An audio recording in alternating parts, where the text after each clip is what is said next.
Je sais pas vous, mais moi j'adore qu'on me raconte des histoires. Et il y a des personnes qui les racontent mieux que d'autres, évidemment. Et je sais pas si vous aviez écouté l'épisode 113, c'est un vieil épisode maintenant, mais il avait eu énormément de succès et moi j'avais adoré l'enregistrer. C'était avec Christian Grattalou, qui est un géohistorien. Et depuis, j'essaye de trouver une raison de le réinviter. Il a écrit pas mal de bouquins, mais il en a écrit un que j'ai lu, que j'ai adoré, qui s'appelle Géohistoire, une autre histoire des humains sur la Terre. Et donc, j'ai l'immense plaisir de vous offrir cet épisode avec Christian, où on va parler de, globalement, l'histoire de l'humanité. Il va vous raconter des tonnes d'histoires sur plein de choses que vous ne savez pas.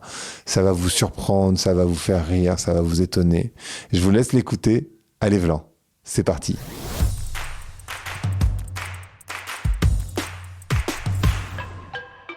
Bonjour à tous, bonjour Christian.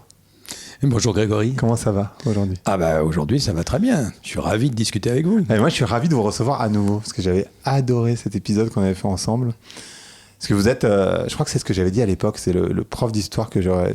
Histoire géo, de géohistoire. Géohistoire, oui. Que j'aurais adoré avoir, parce qu'en fait vous racontez des histoires et c'est passionnant à chaque fois. Enfin, en tout cas ça me transporte. Donc bravo pour ça déjà. Et bravo pour le livre. Pourquoi vous débutez le premier chapitre par 1537 ? En quoi cette date elle est importante ?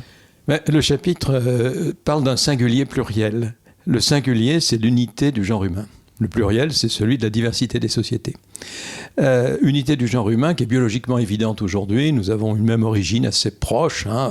Le Homo sapiens à 300 000 ans à peu près est originaire d'Afrique tropicale, c'est sûr. Mais c'est justement en 1537 qu'un des moments clés de cette reconnaissance de cette unité s'est produit, c'est-à-dire le moment où on a reconnu l'humanité, l'appartenance au même genre humain. Alors certes, à l'époque, puisqu'il s'agissait d'un débat théologique en Europe, on aurait dit aux enfants de Dieu, c'est-à-dire aux êtres vivants dignes d'être baptisés. C'est à ce moment-là qu'on aura reconnu aux Amérindiens cette dignité d'être humain. Alors souvent, il est plus connu de parler de la controverse de Valladolid, pour parler comme le titre d'un célèbre téléfilm, mais ce qui est juste, mais qui était que sur un point de détail et qui ne faisait que poursuivre cette reconnaissance de 1537 par l'Église catholique. Donc la question était effectivement pas évidente du tout, car en arrivant en Amérique, mais au départ, on ne savait pas qu'il s'agissait d'un nouveau continent, on croyait qu'il s'agissait de l'Asie. Donc ça ne posait pas de problème qu'il y ait des êtres humains en Asie, puisque c'était une des parties du monde reconnues par la théologie, celle peuplée par les descendants du fils aîné de Noé, qui s'appelait Sem, qui a donné le mot sémite ultérieurement. Donc qu'il y ait des êtres humains de l'autre côté de l'océan, ce n'était pas une surprise.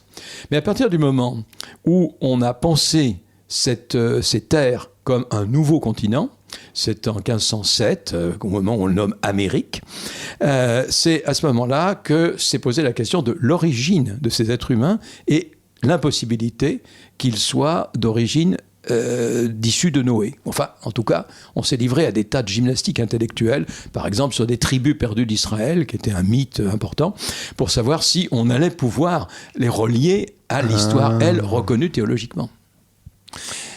Et d'ailleurs... une des questions que vous posez, parce que ça peut sembler être une évidence, mais en fait, je pense que l'humain, c'est un peu la seule espèce pour qui c'est le cas. Comment se fait qu'il y a une seule espèce d'être humain ? Parce qu'elle s'est diffusée récemment. Effectivement, vous avez raison, c'est la seule espèce qui soit ubiquiste, comme je dis, c'est-à-dire qu'on trouve sur toutes les terres émergées. Il y a des humains dans les régions polaires, il y a des humains au Tibet, il y a des humains en Amérique, en Australie, en Afrique, il y a même eu, alors ça c'est souvent très récent, des humains dans les îles perdues du Pacifique. Mais, qui n'étaient pas perdus d'ailleurs, qui étaient perdus pour les Européens qui arrivaient ensuite. Mais cette extraordinaire présence des humains est unique. Ni les végétaux, ni les autres animaux, parce que nous sommes aussi des animaux, ni les champignons, qui ne sont pas exactement des végétaux, ne sont présents partout. Il y a toujours des espèces spécifiques qui sont liées à une autre histoire, qui est celle de la tectonique des plaques, au fait que, par exemple, l'Australie ou l'Amérique du Sud soient longtemps restées isolées. Alors, l'Australie n'a pas vraiment recollé avec d'autres parties du monde, l'Amérique du Sud, si. Donc, il y a environ 5 millions d'années, il s'est produit des tas de choses entre l'Amérique du Nord et l'Amérique du Sud, plutôt au détriment, d'ailleurs, des vivants de l'Amérique du Sud. Mais l'Australie, non, ce qui fait qu'il y avait des marsupiaux, qu'il y avait des végétaux différents, qu'il y avait des koalas, par exemple, aussi. Donc, tous ces êtres vivants étaient très différents de ceux de ce que j'aime bien appeler l'Euphrasie, c'est-à-dire l'ancien monde, l'Europe, l'Afrique, Asie. Voilà. Donc, les humains, eux, ils se sont diffusés très récemment, parce qu'en temps d'évolution biologique, il y a un instant j'ai parlé en millions d'années, là il s'agit de quelques centaines de milliers d'années, 300 maximum pour les humains sapiens. Peut-être un tout petit peu plus si on inclut l'ensemble des hommes modernes, comme on dit, c'est-à-dire Néandertal et Denisoviens, et sans doute quelques autres qui ont disparu. Que nous avons dans notre patrimoine génétique. Nous sommes tous un peu Néandertal, un peu Denisoviens, dans des proportions variables suivant les régions du monde, mais enfin, en gros, nous avons ça dans notre héritage. Donc, un seul humain, lui-même d'ailleurs plus ou moins métissé de ces hommes anciens, parce qu'il y a 100 000 ans à peu près, les sapiens étaient encore pour l'essentiel dans leur milieu naturel d'origine, c'est-à-dire l'Afrique chaude, l'Afrique sans froid. Alors, cette histoire est plus ancienne, puisque depuis qu'il existe des espèces qu'on appelle Homo, c'est-à-dire des humains, il y a, cette fois-ci, c'est 2 millions d'années. C'est bien, il ne faut pas y inclure Lucie, ou les Australopithèques, ceux qui ont divergé des chimpanzés il y a 7 millions d'années. Donc là, c'est toute une préhistoire de l'humanité. Mais du moment où il y a eu des humains, ils ont eu cette particularité de se déplacer. Se déplacer, alors d'abord, pour une raison physiologique, c'est que nous avons une caractéristique, ce sont d'excellentes jambes.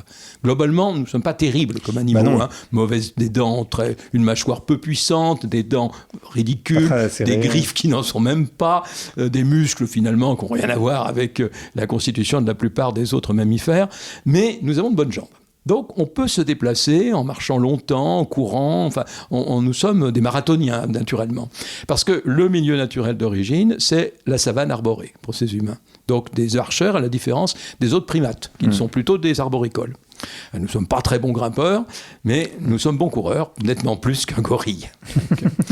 Nous avons de ce fait une seconde caractéristique qui va expliquer qu'on va sortir de son milieu d'origine, c'est que cette station de boue que permet ces bonnes jambes va autoriser, entraîner la fabrication d'une grosse tête, qui va avoir plein de conséquences. Ouais. Mais cette grosse tête, elle va permettre un grand cerveau, un très gros cerveau. Alors, c'est une aberration biologique, je vais y revenir, mais ça permet de créer des tas de choses et entre autres de s'adapter à des milieux naturels qui ne sont pas le nôtre. Donc, ni vous, ni moi, ni tous ceux qui nous écoutent ne sont faits pour vivre dans des milieux froids. Normalement, quelques nuits froides suffisent pour tuer un humain dans son état naturel, c'est-à-dire à poil, quoi. Oui. Tandis que, et puis bien sûr, il n'est pas possible de passer un hiver, même tempéré, même avec le réchauffement climatique. Donc, c'est seulement quand ils ont pu maîtriser 3 choses, le feu, c'est-à-dire la chaleur qu'ils produisent eux-mêmes, et incidemment aussi la lumière, ce qui va jouer un rôle, le feu qui permet d'aller vivre dans des régions où il fait froid la nuit et froid pendant toute une saison. Le vêtement. Alors certes, des animaux peuvent se recouvrir de boue, enfin créer des sortes de vêtements, mais enfin ça ne va pas très loin. Tandis que j'aime beaucoup raconter que sans l'aiguille à tisser, on n'aurait pas colonisé tout le monde, parce que sans la petite aiguille à chat qui permet de coudre, on ne pouvait pas coudre des fourrures et passer dans des régions très froides, et l'Amérique n'aurait pas pu être peuplée, puisqu'elle a été peuplée par le détroit de Bering. Et d'autre part, l'habitat. Alors là aussi, les animaux produisent des tanières, des nids, les castors produisent des habitats assez sophistiqués, mais enfin, par rapport aux bâtiments que construisent les humains, rien à voir. Donc le bâtiment, le vêtement, c'est-à-dire des microclimats dans lesquels on se met, le feu qui permet de modifier la température. Donc à partir de là, les humains ont pu se répandre partout. Ça, c'est évidemment le produit des connaissances, des raisonnements qu'ils peuvent faire grâce à leur grosse tête. Donc la plus grande invention humaine, c'est l'aiguille. Finalement. Alors, c'est une des grandes inventions humaines. Ça, j'en suis bien convaincu. L'aiguille à chat, l'aiguille de... Alors, bon, peut-être que c'est subjectif de ma part, parce que j'ai été élevé par une grand-mère couturière. Mais bon, je crois quand même que sans l'aiguille à chat, sans la possibilité de joindre alors, ce n'est pas des tissus, puisqu'il s'agit au départ de peau, mais sans pouvoir joindre les éléments et créer un vêtement ajusté, évidemment, dans une région froide où simplement un vêtement drapé ne suffit pas, parce que ça serait plein de vent coulis, et évidemment, au moindre blizzard, on disparaîtrait. Mais l'aiguille, oui, c'est un élément important. Cela dit, le feu, je l'ai évoqué, est évidemment sans doute une des techniques les plus essentielles maîtrisées par les humains. Bien sûr. Je vais vous poser une question où les personnes vont se dire mais pourquoi il pose cette question, elle est débile, et en fait elle n'est pas si débile. Qui a découvert l'Amérique ? Alors, on change complètement de sujet. Parce que vous parliez d'Amérique tout à l'heure. Il faudra revenir sur la grosse statue. On va revenir sur la grosse statue. Oui. Alors, oui, j'aime bien dire, tout le monde a découvert l'Amérique, sauf Colomb. Alors, Colomb, c'est évident, parce qu'il n'a jamais su qu'il avait découvert, qui est une expression qu'on ne peut plus utiliser qu'avec des guillemets aujourd'hui, parce que s'il y a des humains qui ont découvert l'Amérique, ce sont les premiers Amérindiens qui ont franchi le détroit de Bering. Hein. Mais le colon est arrivé dans une terre où il n'était vraiment pas le premier, puisqu'il y avait des Amérindiens, mais aussi d'autres sociétés qui les avaient rejoints. Alors, d'abord, les Amérindiens eux-mêmes, c'est certainement plusieurs vagues complexes. Hein. On ne fait que voir un peu mieux ce qui a pu se passer au départ, on pensait que c'était il y a 17 000 ans. Maintenant, on en est plutôt à 40 000 ans et on a tendance à remonter dans le temps. D'autre part, d'autres sociétés, historiquement plus proches, ont été en Amérique. Alors, dans l'ouest de l'Ancien Monde, on connaît les Vikings. Les Vikings ont bien été en Amérique, il n'y a aucun doute. Évidemment, on ne l'appelait pas l'Amérique, mais enfin, on a une trace qui est très ancienne, qu'on connaît depuis déjà plus de 40 ans, qu'on appelle l'Anse au Mido, qui est classée, qui est à Terre-Neuve, au nord de Terre-Neuve, qui est classée au patrimoine mondial de l'humanité. Et ce lieu est un site viking où ils ont séjourné, peut-être plusieurs hivers d'ailleurs, c'est possible. Mais depuis, on ne cesse de découvrir des traces d'échanges vikings avec des populations qui sont au nord du Labrador. On a des campements de population qui sont disons un type d'Inuit pour aller vite, dans lequel on trouve des objets d'origine viking. Et réciproquement, on a trouvé des objets en ivoire qui ne pouvaient venir que de cette région dans des trésors vikings. Donc l'échange est clair. Et depuis, l'archéologie est évidemment ténue, ce n'était pas des populations importantes ni d'un côté ni de l'autre, mais c'est quelque chose qui est évident. Alors les vikings venaient là pour commercer. Et en particulier, justement, pour chercher de l'ivoire de Morse, pour l'essentiel, qui était très prisé en Europe, qui valait à ce moment-là beaucoup d'argent. Dans une certaine mesure, ce contact a disparu. Il a disparu pour des raisons à la fois climatiques et économiques. Climatique, parce qu'il y a eu un refroidissement, ce qu'on appelle le petit âge glaciaire. Il commence vers le XIIIe siècle. Donc à ce moment-là, la glace avance de nouveau, en particulier au Groenland, et les 2 ou 3 bases vikings qui sont au Groenland vont disparaître. La deuxième raison économique, c'est que l'ivoire va se mettre à traverser beaucoup plus facilement le Sahara. Les routes sahariennes prennent de l'ampleur qui existait déjà, mais prennent de l'ampleur à partir du XIIe, XIIIe siècle. C'est ce qui crée l'empire du Mali, d'ailleurs, au sud du Sahara. Et l'arrivée d'ivoire de bien meilleure qualité que de l'ivoire d'éléphant va rendre obsolète cette route de l'Atlantique Nord. Donc les Vikings ont été en Amérique, mais ils ne sont pas les seuls. On est à peu près sûr que des pêcheurs japonais allaient fréquenter l'Alaska, comme d'ailleurs des pêcheurs de morues européens, basques en particulier, fréquentaient le banc de Terre-Neuve, et donc eux aussi, de temps en temps... Ils allaient jusque-là ? Ah oui, au début du XVe siècle, les bancs de morue, les bancs de cabillaud, mais séchés viennent de la morue, c'était tellement important que les marins prenaient le risque, c'était quand même difficile, prenaient le risque d'aller jusque-là. Mais évidemment, c'était pas des commerçants, c'était pas des gens en lien avec des milieux intellectuels, donc c'est relativement récemment que l'histoire en trouve les traces de ces éléments-là. Mais oui, les pêcheurs européens, ça c'est relativement récent, les Japonais c'est peut-être plus ancien. Et puis surtout, là on en est sûr à cause de l'arbre à pain qui a circulé dans tout le Pacifique, les Polynésiens ont été en Amérique.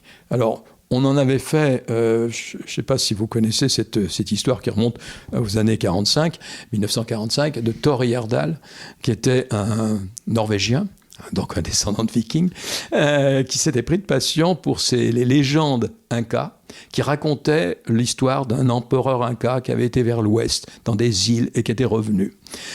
Et donc il a voulu faire le même trajet avec des bateaux des descendants des Incas, c'est-à-dire des populations des Andes. Les seuls bateaux qu'on connaisse, c'est ceux qui sont sur le lac Titicaca. C'est pas la mer. C'est salé, certes, mais c'est pas l'océan.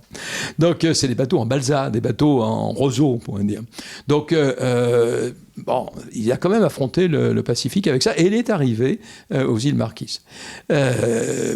C'était une expérience intéressante. Il allait dans le sens des alizés, c'était tout à fait possible, mais ça ne prouvait rien. Le plus probable, c'est que les navigateurs du Pacifique, les Polynésiens, qui eux sont de extraordinaires navigateurs, qui ont vraiment peuplé tout le Pacifique et qui connaissaient très très bien les étoiles, les courants, et savaient naviguer dans le Pacifique. Là, on en a beaucoup de témoignages postérieurs. Les Polynésiens ont très probablement, c'est là aussi dans leurs légendes, on en a des traces, été en Amérique du Sud, dont ils ont ramené un certain nombre d'éléments végétaux de culture. Donc oui, l'Amérique aussi a été découverte par l'ouest, si j'ose dire, par le versant ouest de l'Amérique. Alors, restent deux hypothèses qui, elles, ne sont pas étayées. L'une, parce que la distance n'est pas considérable, là où l'Atlantique est le plus étroit, c'est-à-dire vers l'équateur, entre le Cap-Vert en Afrique et puis le nord-est brésilien. Est-ce que des pirogues maliennes, pour aller vite et prendre la configuration géopolitique bien connue, des pirogues d'Afrique occidentale seraient allées jusqu'en Amérique? Alors, c'est devenu une sorte de légende en Afrique occidentale, que j'ai rencontrée parce que j'ai enseigné à Dakar, qu'aucun document historique n'était, si ce n'est une chronique égyptienne, ce qui est quand même tiré l'histoire un peu loin, qui raconte le pèlerinage d'un empereur, l'empereur Moussa, qui a été le premier converti à l'islam au XIVe siècle, a fait le pèlerinage de la Mecque, et comme il était dans un empire où il y avait des mines d'or toutes vierges, donc pleines, qui donnaient à plein rendement, il a inondé le marché de la Méditerranée et fait tomber réduit les cours des 4/5e pendant plusieurs années. Donc ça a frappé les esprits. On a des chroniques qui le racontent. Ça nous raconte ce pèlerinage.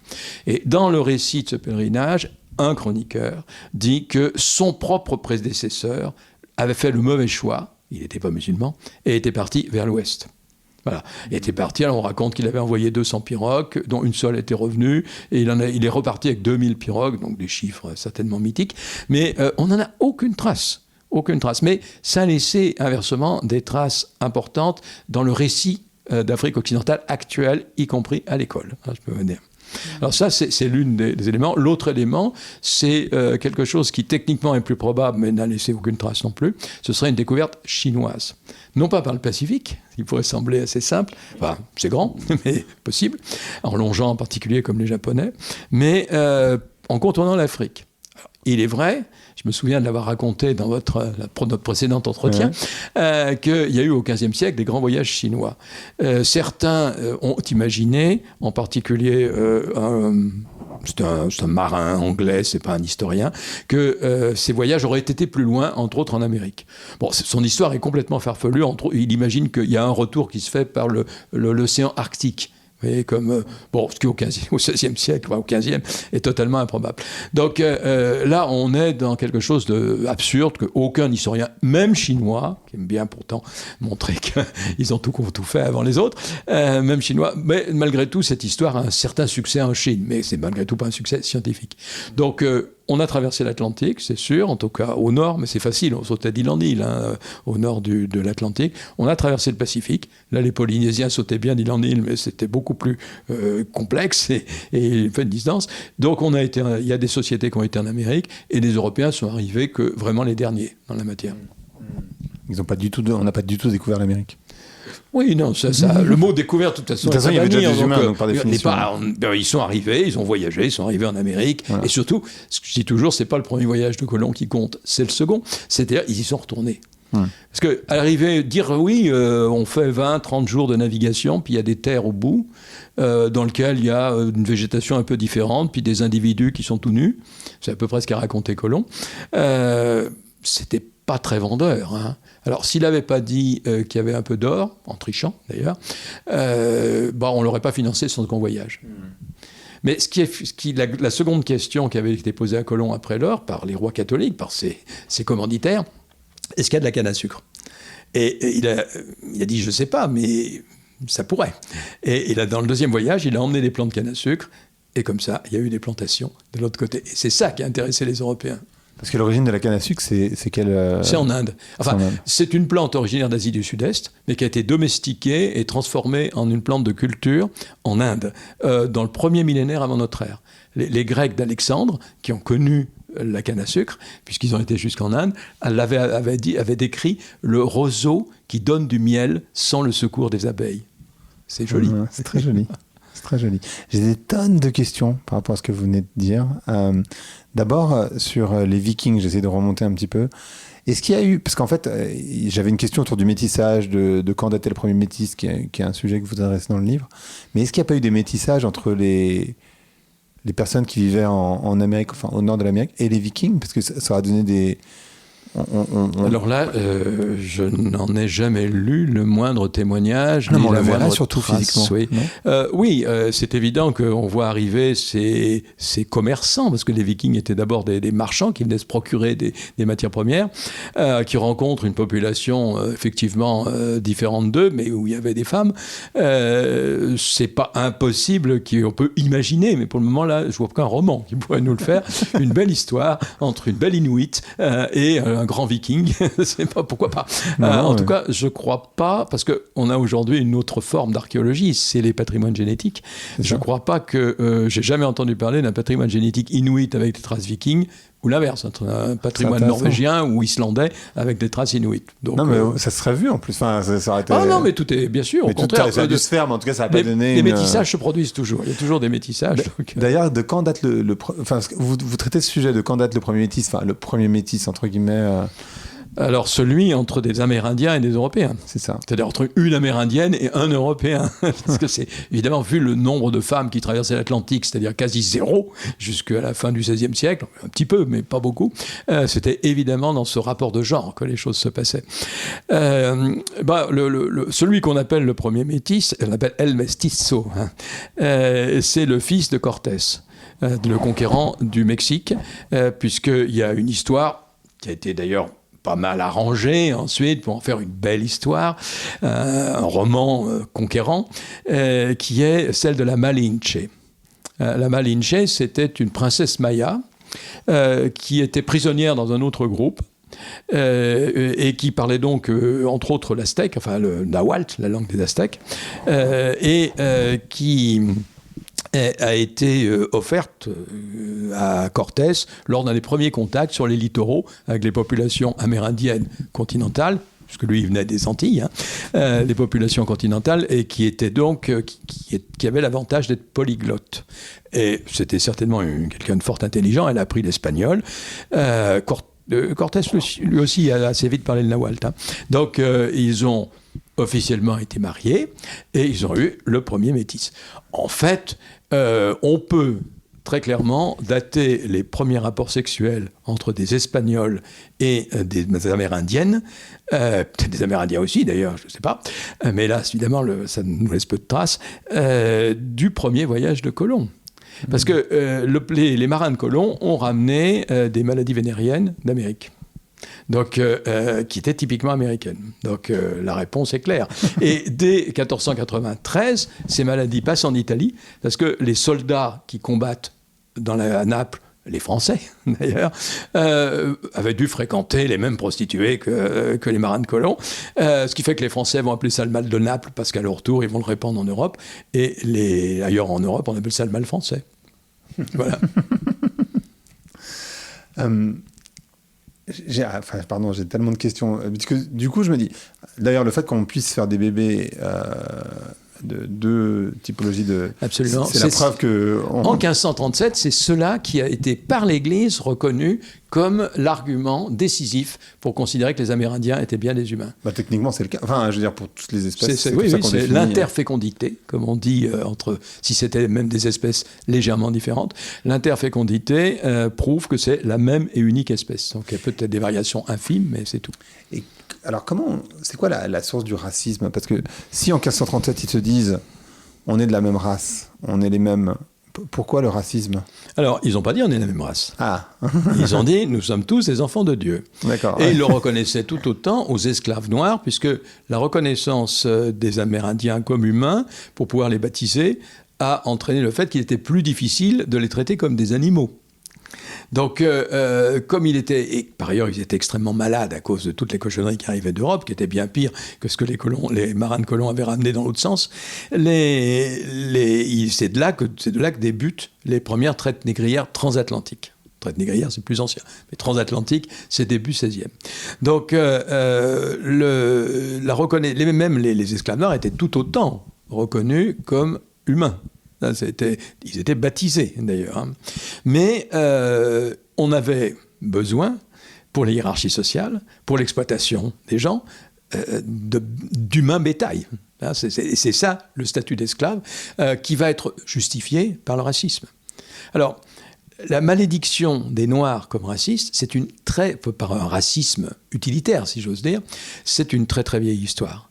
On remonte ça encore pour les peuples du livre, donc aussi bien pour les musulmans, les juifs ou les chrétiens, on remonte ça à la malédiction de Canaan dans la Bible, c'est-à-dire Noé, dont on a vu que ses 3 fils, après le retour de l'arche sur terre, ont repeuplé la terre, puisque évidemment elle avait été dépeuplée par le déluge. Les 3 fils sont partis dans des directions différentes, ce que la Bible raconte bien, ce qui, au Moyen-Âge, est formalisé par le découpage du monde en Afrique, Asie, Europe. Voilà, ça correspond aux 3 fils. Et le 3e fils, le plus petit, Cham, a fait une grosse bêtise, après, lorsque Noé a reconstruit l'agriculture, si on peut dire, a inventé l'agriculture, on considère comme le père de l'agriculture, le patriarche. Noé il a fait la première vendange, il a donc pris la première cuite. Bon, il ne savait pas, on ne peut pas lui reprocher. Hein. Et dans son sommeil un peu lourd et pénible, il s'est dévêtu. Ce qui n'était pas bien, enfin c'était considéré comme indécent. Et le petit Cham l'a vu, en a ri, a été chercher ses frères. Donc là, il y a toute une iconographie sur l'ivresse de Noé. Généralement, c'est le titre qu'on donne aux tableaux, aux fresques qui racontent ça, où on voit les 2 frères marcher à reculons, c'est exactement le texte biblique, couvrir la pudeur, comme on dit, de leur père. Et quand il s'est réveillé, la Bible ne le dit pas, mais on suppose que les 2 aînés ont raconté ce qui s'était passé. Et le petit dernier a donc été maudit par son père. Pas exactement lui-même, mais son propre fils. Pourquoi ? Voilà, une exégèse compliquée pour dire pourquoi c'est pas Cham, mais Canaan, son fils, qui a été maudit. Donc Canaan a été condamné à être le serviteur des serviteurs de ses oncles, puisque c'était les 2 autres frères. Et comme Cham, c'est l'Afrique, c'est celui qui peuple l'Afrique, on en a retiré... C'est tiré par les cheveux, hein, mais on en a retiré l'idée que c'était la justification de l'esclavage des Noirs. Et le premier récit qu'on connaît, il est en Mésopotamie, au 7e siècle de notre ère, dans une communauté juive, où il y a des esclaves qu'on appelle Aratin, c'est-à-dire noirs. Parce que il y avait 2 grandes sources d'esclavage, les blonds du nord, les slaves d'ailleurs, et les noirs du sud. C'était dans la plupart des sociétés les grandes sources d'esclaves en dehors des prisonniers de guerre. Donc ça a été cette justification qui va permettre d'abord au monde musulman, puis ensuite au monde chrétien latin, de justifier l'esclavage des Noirs. Voilà. Bon, pour histoire de se donner bonne conscience. Hein, mais alors comment ça se fait ? Parce que c'est vrai que le mot esclave, il vient des Slaves. Donc voilà. Mais comment ça se fait que les blonds se sont libérés ? Enfin les blonds. Je grossis le trait, hein, mais pourquoi les blonds se sont libérés et les noirs pas ? Parce que progressivement, ils ont été intégrés à l'Europe. C'est l'histoire de l'Empire de Byzance qui progressivement se diffuse vers le nord, alors sans forcément que ce soit une mémise politique, encore que sur la Crimée, etc., mais ce qui va devenir le monde russe. Aujourd'hui, à cause de Kiev, on en parle beaucoup. C'est au IXe siècle, progressivement, une christianisation très ancienne qui va intégrer les populations locales, ce qu'on appelle la première Rousse, la Rousse de Kiev, jusqu'aux invasions mongoles du XIIIe siècle, et qui va progressivement l'intégrer au monde byzantin. C'est pour ça qu'ils sont orthodoxes sur le plan chrétien. Donc là, on a eu une progressive intégration à un monde avec la seigneurie. Alors, certes, il n'y avait pas à proprement parler des esclaves, mais il y avait tout un système de servage qui, je vous rappelle, pour la Russie, sous des formes diverses, dure jusqu'au XIXe siècle, qui n'était pas très très loin de l'esclavage. On était attaché à la terre, on était propriété, on achetait des voilà. Donc, bon, ça s'est progressivement dans l'Europe occidentale, ça s'est affaibli, mais enfin, en France, c'est la Révolution française qui supprime le servage. Hein. Donc c'est une vieille histoire. Alors, servage n'est pas esclavage, certes, mais enfin, c'est quand même pas très loin. Alors, inversement, le trafic d'êtres humains, c'était pas dans le servage. Mais le trafic d'êtres humains, effectivement, avec le caractère profondément odieux que ça a pris dans la traite atlantique, c'est quelque chose qui est une très très vieille histoire. Oui. Alors là, j'ai avancé dans l'histoire. Je vais juste revenir en arrière, parce que j'avais envie de revenir en arrière. Et parce que votre livre, c'est un livre de géohistoire. D'abord, ça peut être intéressant de comprendre comment la géographie construit l'histoire ou définit l'histoire, parce qu'en fait, c'est pas commun, on parle d'histoire géo en général, on parle pas de géohistoire. Et à quoi ressemblait la planète il y a 15 000 ans? Alors, 15 000 ans, c'est une date maligne. Vous m'auriez dit, il y a 20 000 ans, on était en pleine période glaciaire.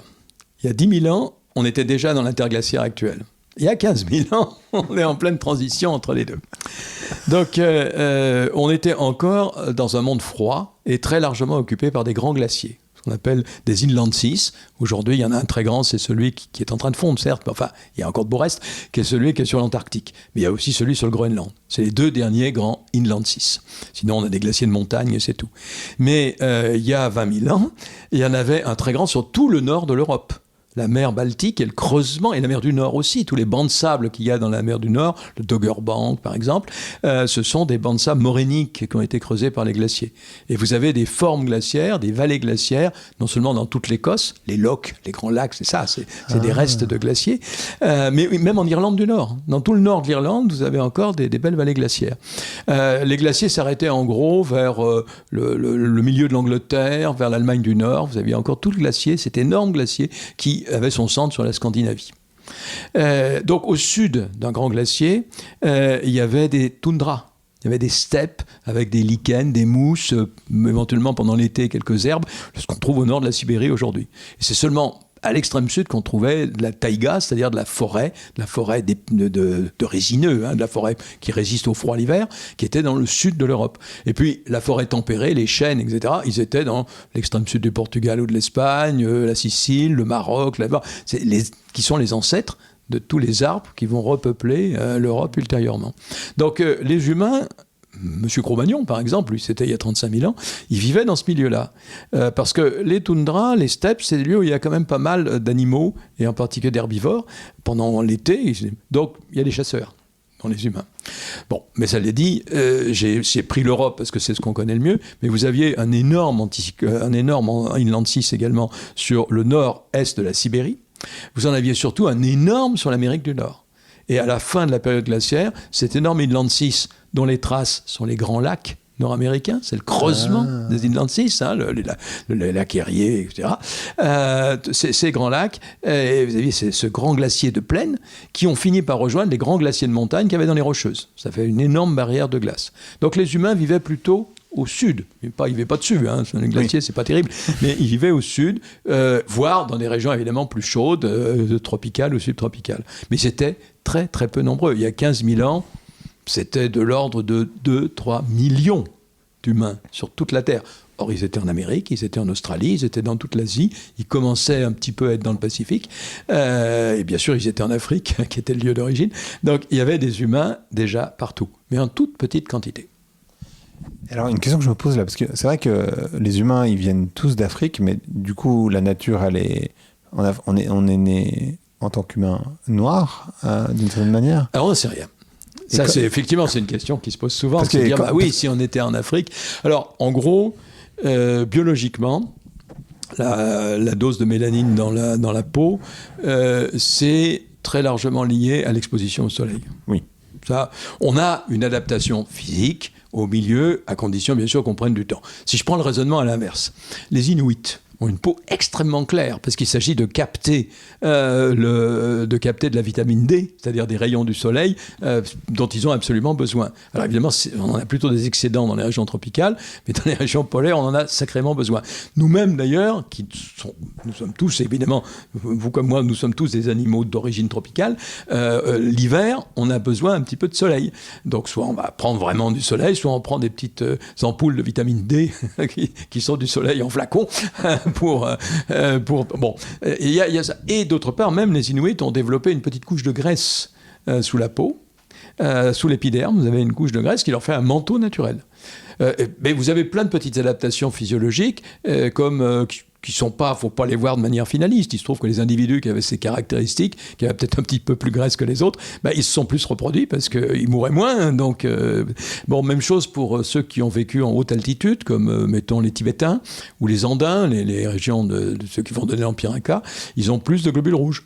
Parce qu'il y a moins d'oxygène dans l'atmosphère, donc il faut plus le capter, etc. Et les yeux bridés ?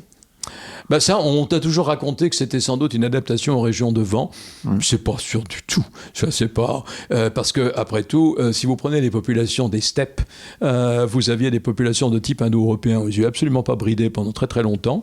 Les Alains, les Scythes, voilà, des yeux qui sont comme ceux des Européens actuels ou des Africains actuels. Et au contraire, on a eu des populations de type mongol ultérieurement. Bon, là, c'est des héritages divers qui fait qu'on est plus ou moins grand, plus ou moins blond, brun. Bon, il y a des petites mutations locales. N'oubliez pas que quand on n'était que 2-3 millions sur Terre, ça veut dire que localement, on était très très peu nombreux. Oui, donc une caractéristique, s'il y avait une petite mutation chez quelques individus, par exemple devenir blond, bon, bah évidemment, ça faisait plein de descendants, d'un moment, et ça faisait une population qui avait ces caractères. Non, mais c'est toujours, enfin, je trouve que c'est intéressant. J'avais entendu aussi cette théorie sur le vent, mais je trouve que c'est hyper intéressant de voir. Oui, non, moi j'y crois pas du tout. Hein. C'est pour ça que je vous dis, il y a des caractéristiques qui ensuite, bon, ça fait la fortune aujourd'hui de la chirurgie esthétique pour les japonaises qui se font débrider les yeux. C'est ça. Ça, inversement, la peau plus foncée, ça veut pas dire qu'on prend pas de coups de soleil quand on a une peau noire, mais malgré tout, on sait très bien que les cancers de la peau des Australiens d'origine européenne, qui étaient souvent des Écossais bien roux, alors là, il y a un moment où on savait pas trop qu'il fallait se protéger. C'était un massacre au milieu du XXe siècle en Australie. Qu'est-ce que vous disiez tout à l'heure, l'homme c'est un animal assez faible. Enfin, il a des bonnes jambes, mais enfin quand même il est faible. Il a très bonnes jambes, grosse tête. Le reste c'est pas terrible. Et comment ça se fait qu'il ait survécu avec tous les animaux à l'époque, Ah oui, tout à fait. Alors, et l'une des raisons pour lesquelles il a survécu, c'est justement qu'il a changé de milieu. Il est resté, entre autres, une bonne partie des humains sont restés dans l'Afrique tropicale, mais il a pu aller ailleurs où les risques étaient peut-être pas toujours les mêmes. Mais il a surtout su s'adapter avec sa grosse tête, et donc des compétences sociales. Et c'est là où la grosse tête joue un rôle. C'est pour ça que je voulais y revenir tout à l'heure. Oui, parce que les naissances prématurées aussi. Et voilà, le mot prématuré est lâché. On dit que nous sommes globalement, de ce point de vue-là, point de vue de la reproduction, une impasse biologique, parce que la physiologie de la station debout, qui est liée à notre déambulation, à nos marches dans la savane, donc nos bonnes jambes, ça entraîne un rétrécissement du bassin pour pouvoir supporter toute la colonne. Donc on a, justement, c'est là où ça prend le mot bassin, ça prend la forme d'une cuvette, alors que chez les autres mammifères, c'est des os beaucoup plus allongés. Si on caresse son chien ou son chat, on peut voir son bassin, il est latéral. Et le ventre peut pendre d'ailleurs en dessous. Tandis que nous, on est obligé de tout tenir dans une cuvette, tous nos viscères. Le résultat, c'est que ce rétrécissement, qui est finalement pas très dramatique chez les mâles de l'espèce, chez les hommes, sauf comme pour tous les humains, pour le problème de la colonne vertébrale, qui n'est pas faite pour ça et qui est un point fragile. On a souvent mal au dos. Mais pour les femmes, c'est un vrai problème, parce que l'accouchement est contradictoire avec ce rétrécissement du bassin. On considère que normalement, si on regarde la physiologie du bassin féminin, qui pourtant s'ouvre au moment de la fin de grossesse, normalement, il ne faudrait pas dépasser les 7 mois. Vraiment, sinon, c'est limite pour les risques pour une femme. Et réciproquement, si on voulait que le petit bébé puisse aller à terme pour être constitué physiquement comme un autre mammifère, et par exemple très vite être capable de courir tout seul, il faudrait 23 mois de grossesse. 23 mois de grossesse, c'est de l'ordre des éléphants presque, enfin même plus long. On ne voit pas quelle femme pourrait porter un enfant de 3 ans dans son ventre. C'est pas bon. Le sortir surtout. Et puis ensuite, il pourrait absolument pas, mais même le porter, ce serait extrêmement impossible. Donc on a ce compromis à 9 mois qui est déjà dangereux pour la femme. C'est-à-dire qu'il ne faut pas oublier que pendant très très longtemps, et encore aujourd'hui, là où les systèmes médicaux sont très mauvais, l'accouchement reste un moment dangereux pour la mère. Pour le bébé aussi, donc pour l'espèce de manière générale. Hein. Donc le résultat, c'est qu'on est extrêmement prématuré. Il aurait fallu normalement, si on avait été un petit loup, un petit gorille, un petit le guépard, il aurait fallu à une gestation plus lente, plus longue, pour pouvoir permettre d'avoir un petit bébé qui est beaucoup plus capable de se débrouiller. Moi, j'aime bien faire la comparaison avec les gazelles. Parce que les petits herbivores, ils n'ont qu'une seule arme pour échapper aux prédateurs, c'est de courir vite et longtemps. Ils n'ont pas d'autre solution. Donc ça veut dire que quand ils naissent, il faut déjà qu'ils soient capables de courir. À la naissance. ou dans les minutes qui suivent. Donc c'est très émouvant, on peut voir ça dans des films, de voir un petit gazlon de quelques kilos qui est un peu tremblant sur ses pattes, mais qui, coincé entre deux adultes, va courir. Parce que, évidemment, les animaux à sabots ne peuvent pas porter, comme pourrait le faire une mère gorille, par exemple, ou même porter dans sa gueule, comme peuvent le faire une chatte ou une louve. Donc, la seule solution, c'est effectivement de courir. Un petit humain, quand est-ce qu'il va courir devant un prédateur ? Même à 5 ans, c'est déjà pas gagné. Alors, à la naissance, même à 40 ans, je pense absolument sans défense. Mais inversement, ce qui va permettre aux humains à cette espèce, alors effectivement, d'aboutir à une réussite biologique extraordinaire d'être 8 milliards aujourd'hui. Biologiquement, on peut dire que c'est une réussite, socialement, c'est autre chose. Mais c'est justement de développer une socialité extrêmement forte, de vivre ensemble, d'apprendre à vivre ensemble, de constituer des éléments de groupe. Alors, tous les mammifères ont du social, portent du social, même les oiseaux, c'est-à-dire tous ceux qui élèvent leurs petits. Ils transmettent, c'est ça le social, ils transmettent quelque chose qu'on peut appeler culturel, qui n'est pas biologique. Sinon, c'est la transmission par les gènes. Mais les fourmis se transmettent par les gènes, et peut-être on se demande s'il n'y a pas quelques transmissions culturelles chez les animaux, eux, sociaux, c'est-à-dire les insectes qui vivent ensemble. Mais bon, ça c'est plus compliqué, et c'est autre chose. Et pour les mammifères et les oiseaux, il y a des transmissions culturelles. Les pinsons, qui ont été les plus étudiés, ont des chants différents d'une région à une autre. Ils ont des langues différentes, parce que ce que nous on appelle un chant, en fait, c'est une communication, c'est une langue.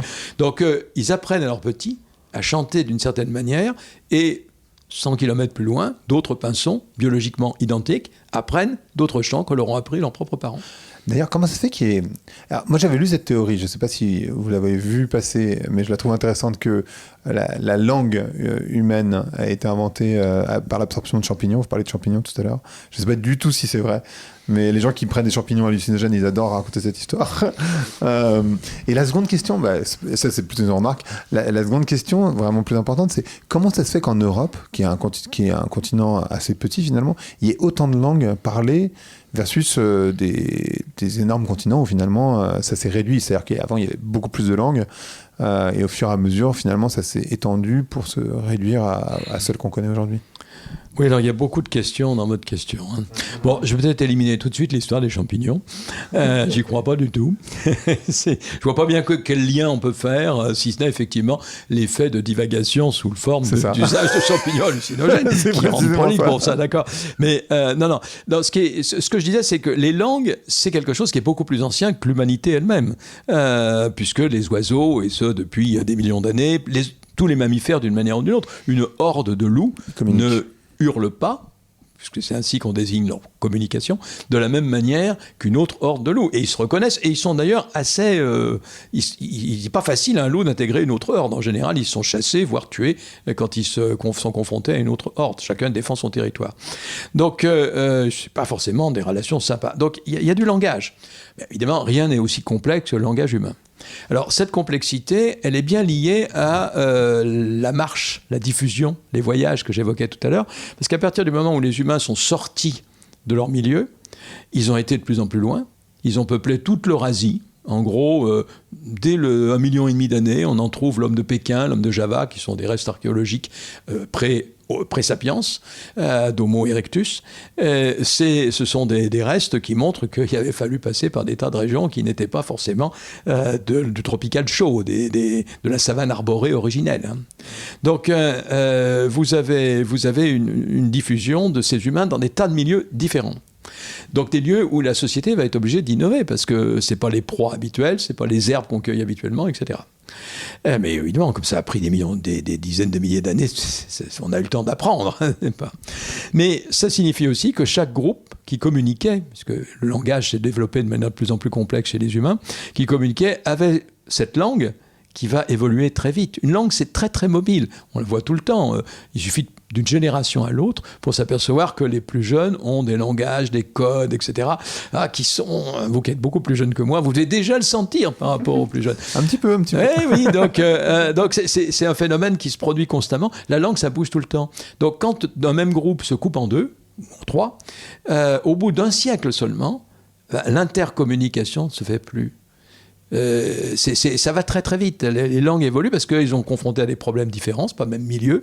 Ils sont confrontés à des structures qui évoluent parce qu'ils se marient pas de la même manière, etc. Le langage va changer. Alors évidemment, c'est des langues de même famille. On peut plus facilement apprendre la langue l'un de l'autre, mais c'est progressivement cette diversification. C'est pour ça que dans Géohistoire, dans le petit atlas qui est au centre, il y a une carte des langues au XVe siècle.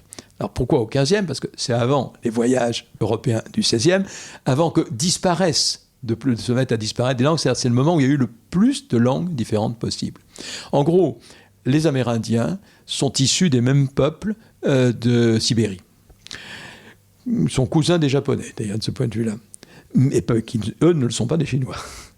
Mais toutes ces langues ont donné une diversité considérable en Amérique. Mais c'est quand même des langues qui ont un minimum de parenté. C'est comme ailleurs, en Afrique, en Afrique subsaharienne, les langues bantoues, qui représentent l'essentiel des langues de l'Afrique subsaharienne. Elles sont issues d'un même groupe, très probablement. Elles sont parentes, et elles vont bien. Et pourtant, quelle diversité entre le Xhosa dans le sud de l'Afrique et puis des langues du nord du Kenya. Donc vous avez des grandes familles de langues, exactement comme si vous êtes confronté au hindi ou au persan. C'est pourtant des langues tout à fait cousines du français ou de l'anglais, c'est des langues indo-européennes. C'est quand même un peu différent. Malgré tout, c'est de même famille. Donc vous avez cette extraordinaire diversité des langues qui, ensuite, ont tendance à disparaître à partir du moment où les connexions, les liens, les relations se font entre les sociétés. Alors, dès que les langues étaient de petite taille, elles disparaissent. Alors, disons qu'elles subsistent encore aujourd'hui parce que, d'une part, il y a des savants qui ont cherché à les collectionner, et comme ça qu'on a conservé des langues du Caucase, dans les montagnes refuges, il y avait plein de langues diverses et variées, mais il y a des tas de langues qu'aujourd'hui, plus personne ne parle. Mais qu'il y a 50 ans, on a su conserver, enregistrer, de manière sonore, comme on le fait maintenant, mais aussi noter, etc. Quand on est musicien, on peut noter des tas de choses. Donc, on a pu avoir une sorte d'archives des langues qui ont disparu. Puis, il y a des tas de langues qui, aujourd'hui encore, sont parlées par très peu de gens, mais suffisamment pour qu'il y ait la volonté de les maintenir. Par exemple, les langues inuites. Voilà. Mais enfin, pour venir à la diversité européenne, elle n'est pas si extraordinaire que ça. Parce que si vous prenez, chaque fois que vous avez un espace culturel vaste, mais où il n'y a pas une grande structure politique, qui a besoin d'une unité, c'est la diversité linguistique qui l'emporte. Les aborigènes australiens, qu'on voit, vu d'Europe, comme un monde de gens qui ont été maltraités, massacrés, etc., mais comme un monde assez unique. On aime bien leurs beaux dessins, les belles peintures qu'ils font. Bon. Savez-vous combien il y a de langues aborigènes, où il y avait, la plupart ne sont plus du tout parlées? Aucune idée. Eh bien, c'est entre 4 et 500. Ah ouais.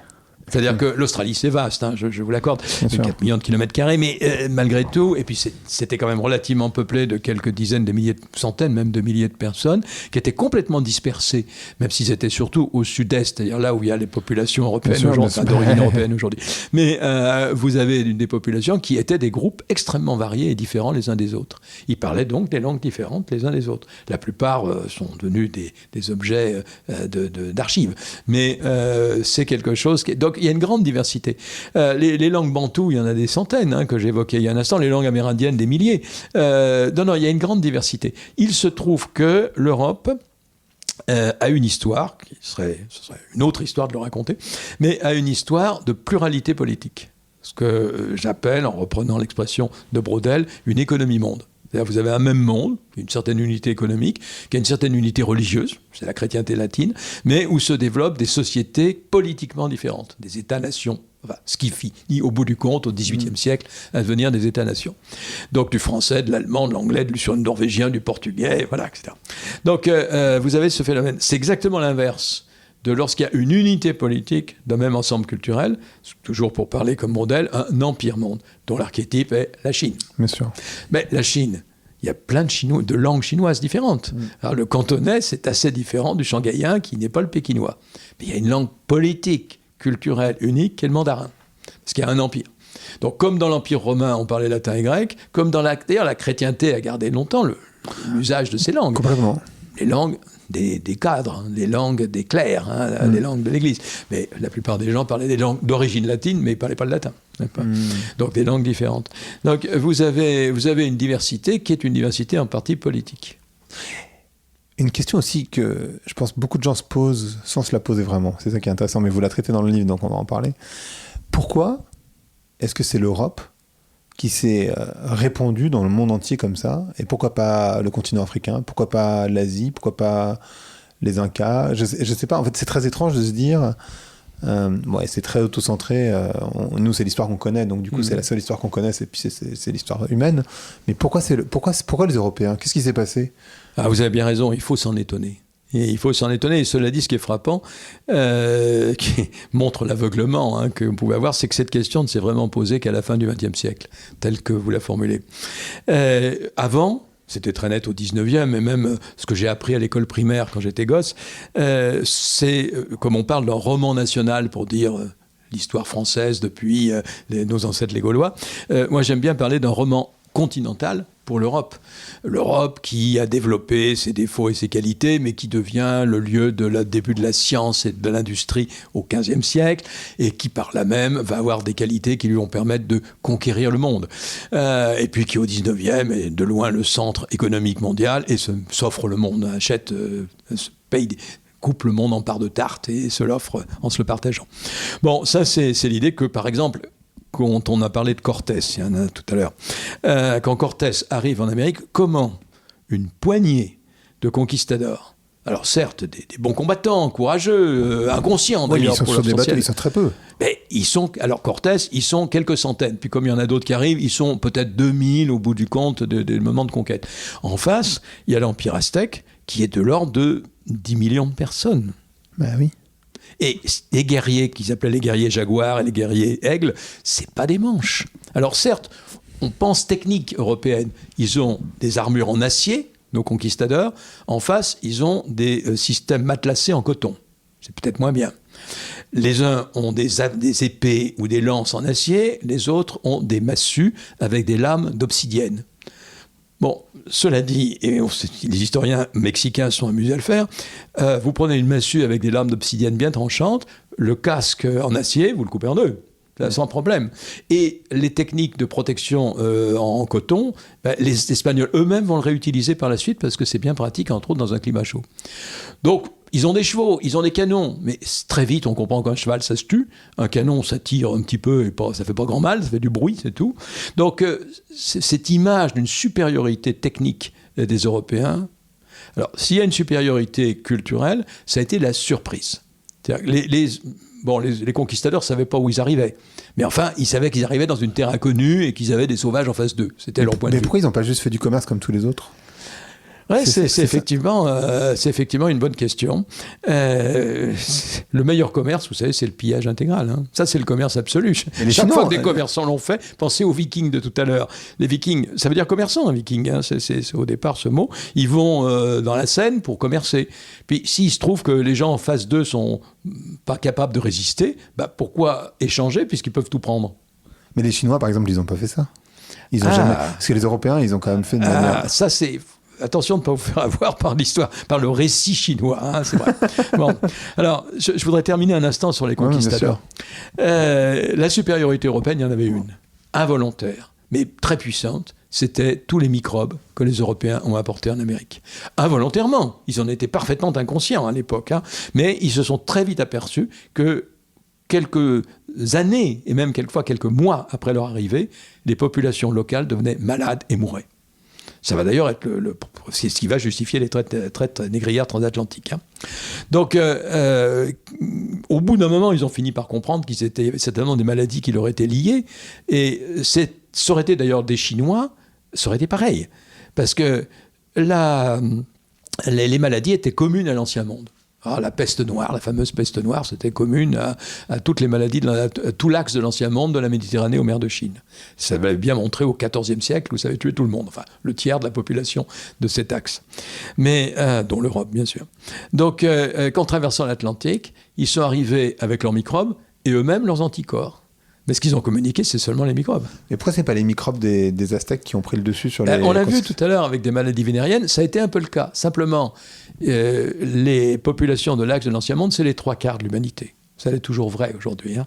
Entre la Méditerranée et le Japon, vous avez la Chine, l'Inde, l'Europe. Enfin bon, on a les 3/4 des humains.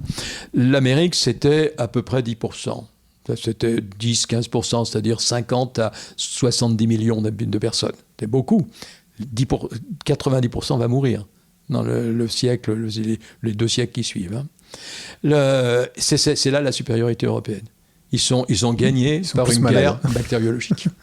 Involontairement. Alors, c'est particulièrement caricatural, non pas pour le Mexique, mais pour le Pérou. Parce que autant Cortés a aussi gagné politiquement, parce que l'empire aztèque était un empire très violent, très brutal, qui cherchait à avoir des prisonniers de guerre pour faire des sacrifices humains, et donc avait suscité beaucoup de ressentiment chez les populations dominées. Et Cortés, grâce à la fameuse Malinche, entre autres, l'a très bien compris, et a su se faire des alliés. C'était un très bon politique, Cortés. Donc, il y a aussi une conquête, j'irais dire, classique d'un empire. Mais enfin, c'est d'abord et avant tout les maladies qui ont éliminé l'élite aztèque. Mais chez les Incas, les microbes arrivent, parce que c'est 10 ans plus tard, les microbes arrivent bien avant les conquistadors. C'est Pizarre au Pérou. Donc quand Pizarre arrive, et là ils sont que quelques dizaines, hein, pratiquement 100, 300 à peu près. Lorsque Pizarre arrive, ils sont tous malades.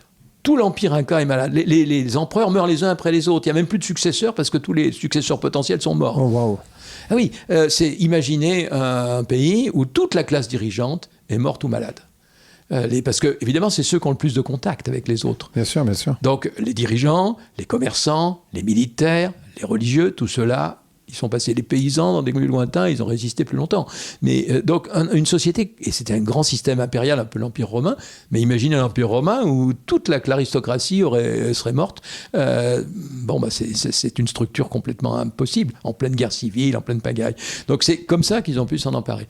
Alors, effectivement, c'était tentant de s'en emparer, parce que s'ils avaient résisté, si les Incas ou les Aztèques avaient résisté, ils seraient produits.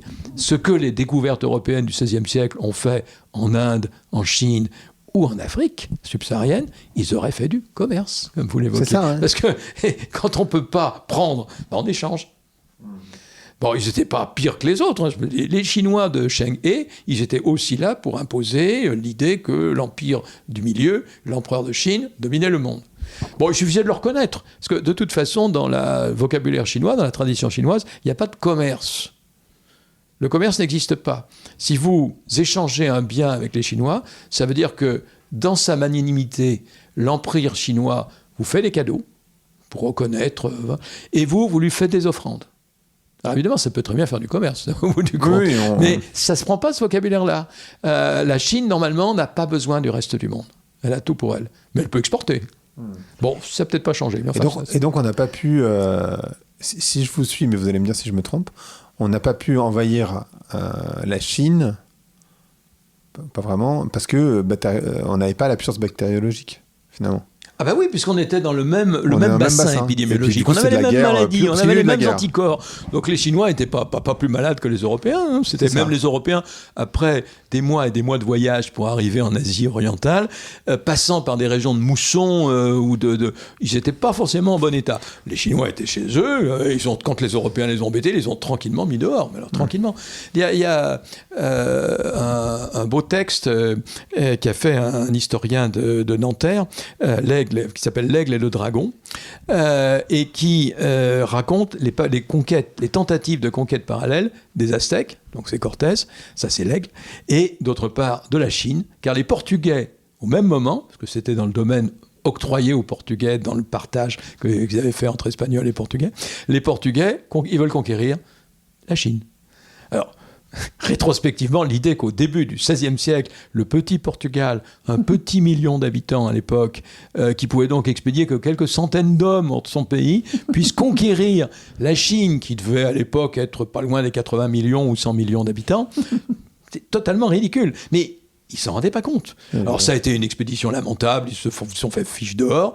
Ils ont eu des contacts plus tard beaucoup plus facilement avec le Japon. Puis lorsque le Japon a trouvé que ces chrétiens extérieurs, ces Gaijin, ces barbares du Sud étaient, puisqu'ils venaient par le Sud, ces barbares du Sud étaient un peu gênants, envahissants et donneurs de leçons, ça c'était pour les jésuites, ils les ont mis dehors.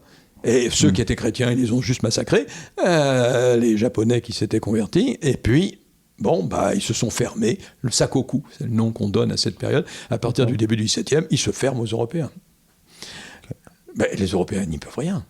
Il faudra attendre le XIXe siècle pour que des vaisseaux, cette fois-ci en métal, les vaisseaux noirs, comme disent les Japonais, puissent s'imposer au Japon et les obligent à faire du commerce.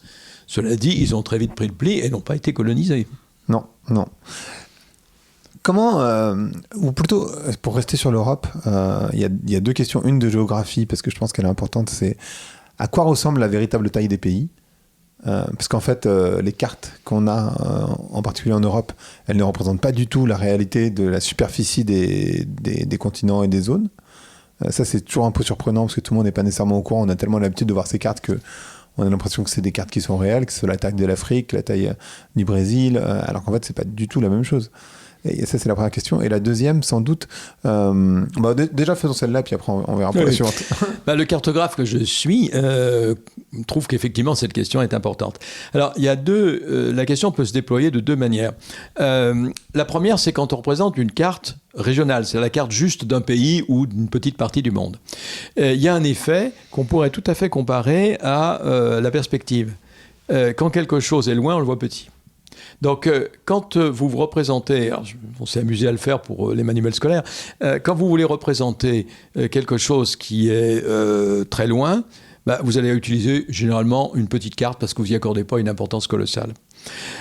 Et puis, si on compare par exemple la carte de l'Europe et la carte du Japon, on s'aperçoit que le Japon, ça s'étend sur 2000 km, ça fait quand même 300 000 km², mais c'est très étroit, c'est très grand le Japon. Or, on voit tout petit le Japon là-bas au fond, et même quand on fait une carte du Japon, il faut que ça tienne dans la taille. Je dis rien, mes atlas sont aussi... je mets le Japon dans une seule page. Donc, c'est un peu comme l'Italie. L'Italie, c'est quand même beaucoup moins long que le Japon. Donc, il y a un effet de perspective. Et il y a un deuxième effet qui sont les planisphères. C'est-à-dire que quand on représente toute la Terre, on pourrait penser que tout est qu'un kilomètre en voit un autre. Non, c'est pas possible de mettre la surface d'une sphère sur une surface plate. Faire un planisphère, comme on dit. Donc, on utilise des procédés mathématiques qu'on appelle des projections. Et aucun n'est parfait. Soit vous avez des angles qui sont faux, alors les surfaces peuvent être bonnes, soit vous avez des surfaces qui sont bonnes, mais alors là, les angles sont faux, enfin l'un et l'autre s'opposent, soit alors vous découpez, mais vous n'avez plus la continuité de la surface. L'idéal, c'est le globe terrestre en 3 dimensions, le vieux globe, ou le faire sous forme d'un hologramme, comme on le fait dans Google Earth, par exemple. Là, vous avez des distances qui sont bonnes et des angles qui sont bons.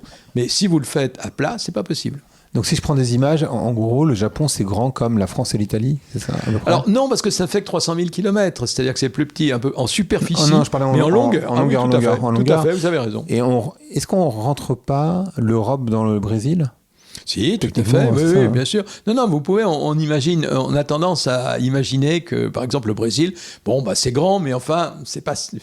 Bien sûr. Alors là où il y a un point important dans les planisphères que j'évoquais, c'est que très souvent, on a utilisé des cartes avec les angles justes.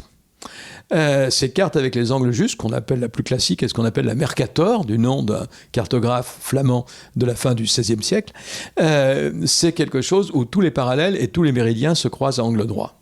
Alors certes, sur un globe terrestre sphérique, tous les parallèles et tous les méridiens se croisent à angle droit, mais tous les méridiens se croisent eux-mêmes au pôle. Si vous mettez ça à plat, parallèle, si tous les méridiens sont perpendiculaires à l'équateur et aux autres parallèles, ils se croisent à l'infini. Donc le pôle Nord et le pôle Sud sont à l'infini. Oui. Le résultat, c'est que les hautes latitudes, les pôles, si vous voulez, les régions polaires, sont surestimées, deviennent très larges. Vous avez une énorme Sibérie, par exemple, ou un énorme Canada. Ils sont grands, je suis d'accord. Et puis, au contraire, les régions proches de l'équateur, les régions tropicales, elles sont sous-estimées. Donc l'Afrique apparaît petite, l'Amérique latine, le Brésil en particulier apparaît plus petit, ou l'Indonésie. Et puis plus vous éloignez, plus les régions vont être plus proches au fond d'une représentation réaliste. autour du 45e parallèle, ça colle, vous avez les angles sont toujours bons, mais les surfaces sont à peu près réalistes. La France est bien représentée, mais l'Afrique est sous-estimée. Et d'ailleurs, pour reparler de cette différence, je vais utiliser les mots nord-sud parce que c'est, pour la question, ça fait du sens. Comment ça se fait que le sud, entre guillemets, a toujours été dominé? C'est très étrange. Ah, je dirais pas toujours. Alors, pour d'abord qu'on puisse poser la question de domination, il faut qu'il y ait suffisamment de connexions et d'échanges pour que des régions puissent avoir des rapports de force, de domination ou de soumission les unes aux autres. Pendant très longtemps, la distance est telle que d'une part, les sociétés des fois s'ignorent complètement, comme de part et d'autre de l'Atlantique, ou du Pacifique d'ailleurs, ça revient au même, entre l'Amérique d'une part et l'Ancien Monde d'autre part, soit se connaissent, mais ont des rapports sont tellement éloignés les unes des autres que le rapport de force n'est pas possible. L'Empire romain et l'Empire Han, chinois, qui étaient contemporains, qui étaient entre le IIe siècle avant, le IIe siècle après, vous avez ces deux constructions impériales, aucun ne pouvait envisager de conquérir l'autre. Ils en connaissaient chacun l'existence de l'autre. Ils échangeaient parfois. La soie arrivait jusque dans l'Empire romain, ou le verre de Méditerranée arrivait jusqu'en Chine. Mais ça ne se traduisait évidemment pas par des relations géopolitiques. Donc la question ne pouvait pas se poser. Donc y compris, là c'était Est-Ouest, ma réponse, mais c'est pareil, Nord-Sud. On ne peut pas imaginer que des Européens du XVe siècle conquièrent l'empire du Mali, et réciproquement. C'était trop loin, de toute façon. Trop de distance les uns par rapport aux autres. C'est seulement à partir du XVIe siècle que se fabrique le Sud. Le Sud au sens contemporain du terme, c'est-à-dire les pays sous-développés, pour employer une expression ancienne, les pays pauvres, les pays dominés. Donc c'est quelque chose qui est très lent. Mais il faut bien voir que ça n'avait rien de naturel. J'insiste bien là-dessus. Si vous prenez les cartes des sociétés qui ont des inventions techniques, qui ont des dynamiques culturelles très fortes, mettons il y a 2000 ans, au début de notre ère ou juste avant, vous trouverez des tas de développements considérables, par exemple en Inde, qui va d'ailleurs assez vite inventer l'acier, c'est là, on a vu la canne à sucre, ou bien dans les régions qui deviendront le Mali, c'est pas encore ces configurations-là, où on a des techniques de fabrication du fer qui ne sont pas liées à la diffusion, qui sont des innovations locales, ou bien les Mayas, par exemple, qui sont en plein milieu tropical, et qui sont en astronomie plus forts que les gens de l'Ancien Monde, et la Chine qui est en grande partie tropicale, vous pouvez multiplier. Donc il n'y a pas, mais inversement, ça ne veut pas dire qu'au nord de la Méditerranée, ça ne marchait pas, il n'y a pas de lien. Il y a des inégalités, c'est vrai, mais elles ne s'expliquent pas de manière, on ne les décrit pas de manière nord-sud. C'est seulement à partir du XVIe siècle que petit à petit, c'est très lent au départ, et c'est au XIXe que ça se cristallise, que visiblement le Sud devient plus pauvre. Ou le Nord devient plus riche, si vous préférez. Pour une période. Mais aujourd'hui, c'est en train, je l'espère, de disparaître. Parce que vous le dites aussi, la domination européenne, les Français ils y tiennent beaucoup, en particulier ceux qui votent à l'extrême droite, mais elle s'est arrêtée en 1914. C'est-à-dire qu'en fait ça a duré un tout petit... C'était très, très court. Oui, la supériorité européenne, le moment, il se trouve qu'il y a un moment qui commence en gros au milieu du 19e, il ne faut pas aller avant. Il y a un exemple que j'aime bien prendre, quand la France a conquis l'Algérie. C'était... De quel type de colonisation ça relève, ce processus? Parce que ce n'est pas celle de la fin du 19e, qu'on appelle la politique de la canonnière, où il y a une supériorité technique évidente, à partir du moment où des Européens, qui sont plus nombreux, parce qu'il ne faut pas oublier que ce qu'on appelle la transition démographique, fait que vers 1900, le quart des humains, ce sont les Européens. Et je ne compte pas encore les Européens qui ont immigré, qui ont donné des États-Uniens, des Australiens, etc. Donc, il y a une supériorité démographique. Mais ensuite, c'est fini. Aujourd'hui, c'est l'inverse. Mais la supériorité est technique. C'est-à-dire que les Européens ont des armes à feu sophistiquées, des mitrailleuses, par exemple, qui ont une charge de cavalerie ou une charge bon. Et encore, donc c'est à la fin du 19e que vous avez ce genre de des vaisseaux en métal, en acier blindé, contre lequel même des vieux canons ne peuvent rien faire, etc. Donc il y a une supériorité technique incontestable, qui en plus est doublée d'une supériorité démographique, et d'une supériorité sanitaire. Ils ont des médicaments qui leur permettent de soigner. Donc si on cumule tout ça, il y a une nette incontestable supériorité technique. Mais si on remonte pas très longtemps à l'avant, 1830 pour l'Algérie, la conquête de l'Algérie, elle s'est faite sabre au clair. Les soldats français qui étaient généralement des vétérans de Napoléon, c'était 15 ans après, d'anciens soldats de Napoléon, en tout cas pour les vieux officiers, c'est des gens qui savaient, qui avaient des fusils qui tiraient un coup par minute et qui au bout de 3 coups ils étaient obligés de s'arrêter parce que le tuyau était tout chaud et qu'ils ne pouvaient plus rien faire. Donc ils mettaient une baïonnette et puis ils chargeaient. Mais en face, ils avaient des cavaliers maghrébins qui faisaient exactement la même chose. Donc ils savaient très bien se battre mutuellement. Et ils ont mis un temps fou d'ailleurs. La supériorité, c'est que la France de l'époque faisait à peu près 30 à 35 millions d'habitants et l'Algérie moins d'1 million. Alors là, il y avait une différence très nette, là, c'est sûr. Et puis, d'autre part, on n'avait pas d'unité politique. C'était une marge de l'Empire ottoman. C'était pas, à proprement parler, une structure politique forte, même si Abdelkader a réussi à fédérer, confédérer des tribus de l'Ouest algérien. Mais ça restait pas, il n'y avait pas une structure politique de même force. Mais cela dit, entre 1830 et 1860-70, quand on peut considérer que c'est à peu près achevé, il s'est quand même passé 40 ans. Ça a été long, lourd et extrêmement violent. Et ça s'est terminé la domination européenne, elle s'est terminée en 14, à peu près. Pour l'ensemble, alors on a l'illusion dans l'entre-deux-guerres qu'elle se poursuit, puisque grâce aux conquêtes, enfin au partage de l'Empire ottoman en particulier, et puis au partage des colonies allemandes, on a l'impression que les empires coloniaux se sont encore étendus. En fait, c'est plutôt des Européens, auxquels il faut ajouter les Japonais, qui se sont mutuellement piqués des colonies. Donc les Japonais ont récupéré les colonies allemandes en Asie, les États-Unis aussi un peu, et puis les Européens se sont partagés les colonies africaines. Mais aussi l'Empire ottoman, c'est-à-dire le monde arabe. Donc les mandats, comme on les appelait à ce moment-là, la Syrie, le Liban pour la France, l'Irak, la Jordanie pour l'Angleterre, et puis un petit partage plutôt au profit de l'Angleterre pour l'Égypte et le Soudan. Donc on a une extension des colonies. Donc on aura l'impression, pour la France, on prend comme moment symbolique l'exposition coloniale de 1931, de la Porte de Vincennes, qui a donné le palais de la Porte Dorée. Mais en fait, c'est déjà vermoulu. Ça tient déjà plus, ce truc-là. Donc c'est déjà contesté, c'est déjà dans le monde arabe, dans le monde indo-chinois, en Inde. Donc ça s'écroule en 1945. Ça met des fois 10 ans, 15 ans, au grand maximum. Les Portugais ont résisté un peu plus longtemps, mais ça s'écroule très vite. La domination, la supériorité européenne, c'est jusqu'en 1914. Le 14, c'est un suicide de l'Europe et donc, au fond, la fin virtuelle de sa domination du monde. C'est marrant parce qu'il y a un truc que vous venez de dire et je m'étais posé la question et je n'avais pas la réponse. J'avais l'impression, mais c'était une totale ignorance de ma part, que l'Allemagne n'avait pas de colonie. Parce que je dis, c'est marrant parce que les Pays-Bas, qui est un tout petit pays, la France, la Grande-Bretagne, le Portugal, l'Espagne, l'Italie, et pourquoi pas l'Allemagne?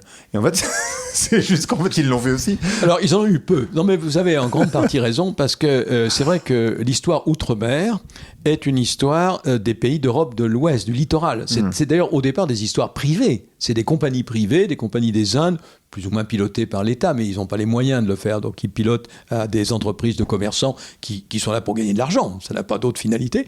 Donc c'est pas les Pays-Bas, c'est la VOC, la Compagnie des Indes orientales néerlandaises. C'est pas le Royaume-Uni, c'est la Compagnie des Indes britanniques qui va durer jusqu'en 1860. En France, c'est les compagnies de Colbert. C'est pas l'État n'a pas vraiment les moyens. Mais c'est plus compliqué pour la France parce que l'État a tendance à tout vouloir organiser. C'est la centralisation française. Mais donc, c'est les pays d'Europe occidentale. Au départ, c'est les Italiens, d'ailleurs, qui sont les techniciens. Puis les Ibériques, Espagnols et Portugais, qui vont d'ailleurs garder des restes jusqu'au bout. Puis les Français et les Anglais, les Hollandais. Le XVIIe siècle, c'est le grand commerce. Mais ils cherchent qu'à faire du commerce. Ils ne cherchent pas à conquérir des territoires. Ils sont des fois pris dans des jeux locaux. Par exemple, la Compagnie des Indes anglaises se met à conquérir au XVIIIe siècle une partie de l'Inde. Mais parce que les Français en avaient dominé une partie, donc il s'agissait de jouer contre le concurrent.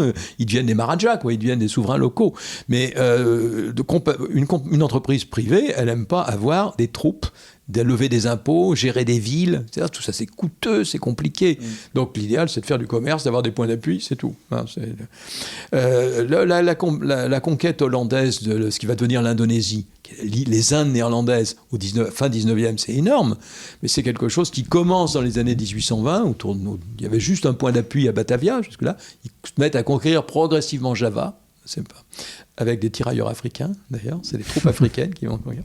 Et puis petit à petit, ils vont conquérir les autres îles, mais par exemple Bali, ça n'est qu'au début du XXe siècle. Ils mettront un temps fou, les Néerlandais. Et ils s'arrêtent en 45, parce que les Japonais les expulsent en gros en 45. Donc c'est très court, vous avez parfaitement raison là-dessus. Hein. Donc les Allemands, ils ne sont pas dans la façade occidentale. Il ne faut pas oublier non plus qu'ils ne sont pas non plus un seul pays. Ils sont tout un tas de petites principautés, dont certaines, il y a un moment, certaines ont eu des colonies, mais c'est des bribes, de même que les Scandinaves. Vous avez des colonies suédoises ou norvégiennes qui sont en Amérique du Nord. C'est des petits points d'appui, des petits pour trafiquer des fourrures. En Inde aussi, pour acheter des lacs ou du coton, des cotonnades, des indiennes, comme on disait. Mais ça disparaît, c'est absorbé par les autres. Mais les Allemands, après 1870, après la défaite française, constituent le Second Reich, un grand empire. Et Bismarck trouve que cette histoire, ça coûte cher. Ce qui n'est pas faux, c'est peut-être pas très intéressant, ce qui était parfaitement vrai, et il dit c'est très bien pour distraire les Français, leur faire oublier l'Alsace-Lorraine. Bismarck dit, laissons le coq gaulois se faire les ergots dans le sable du Sahara. Ben ça les amuse, ça leur coûte de l'argent, ça leur coûte des troupes. Pendant ce temps-là, ils ne cherchent pas à reconquérir l'Alsace-Lorraine. Et puis après Bismarck, lorsque Guillaume II devient empereur, lui, il veut participer. Et donc il y a le congrès de Berlin, 1885, où là, on partage l'Afrique. Et les Allemands se font attribuer le Cameroun, le Togo, en Afrique occidentale, le sud-ouest africain, et le Tanganyika, qui viendra à la Tanzanie. Donc, bon morceau de l'Afrique. Mais c'est dans la fin du 19e, le temps de le conquérir, parfois très très violemment, le sud-ouest africain, c'est là qu'ils ont inventé les camps de concentration. Le père de Göring, qui était un militaire, un général, a expérimenté des solutions finales, on pourrait presque dire en avance, en éliminant les héros, en éliminant les populations Khoisan qui sont dans cette région-là. C'est des populations très très peu nombreuses, c'est un désert, mais ça a été très très violent, la colonisation allemande. Mais enfin bon, les autres n'étaient pas non plus, les Belges en particulier, les Français n'étaient pas des enfants de cœur non plus, mais les Belges n'étaient pas terribles. Quand les colons étaient peu nombreux, c'était toujours plus violent. Donc vous avez ces colons. Pendant la guerre de 14, il y a des combats locaux. Certains ont bien résisté du point de vue allemand. Et puis en 1918, au traité de Versailles, les Européens ont piqué les colonies des Allemands. Les Français, les Anglais en particulier. Donc le Togo est devenu français, le Cameroun est devenu français et un petit peu anglais. Le Tanganyika est devenu anglais. Je m'en veux parce qu'il y a un chiffre que j'ai oublié de nommer, mais en fait, ça n'a plus aucun rapport avec notre conversation. Alors, je vais faire une sorte de parenthèse, on peut dire ça ? Oui, digression, c'est comme digression, parenthèse. Je m'excuse d'avance pour les personnes qui nous écoutent, mais parce que je le trouve hyper intéressant. Et en fait, je vais faire un retour en arrière, je vais faire un énorme bond en arrière, mais parce que je le trouve intéressant. Où vous dites que la préhistoire, ce qu'on appelle la préhistoire, ça représente 97% de notre histoire. Et ça m'a marqué, et je m'en veux parce que j'ai oublié. Je vais vous poser la question. Et alors, effectivement, là, on revient aux origines. Là, je reviens aux origines d'un coup. Ce n'est vrai qu'en nombre d'années. Parce que, effectivement, si on considère que c'est très difficile de dire quand commence l'histoire. Alors, les historiens, au sens le plus traditionnel du terme, diraient à partir du moment où il y a des textes.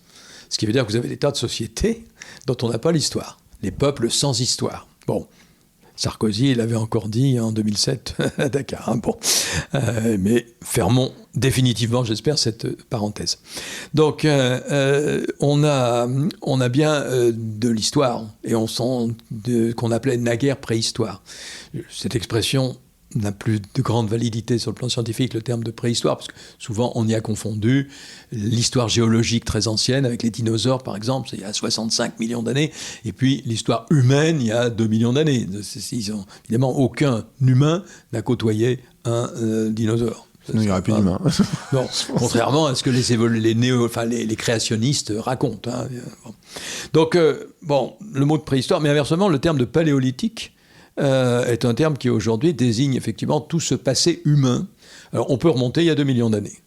On pourrait remonter plus loin parce que les plus anciens outils, les premières pierres taillées qui divergent des outils que des animaux font, les grands singes utilisent aussi des outils.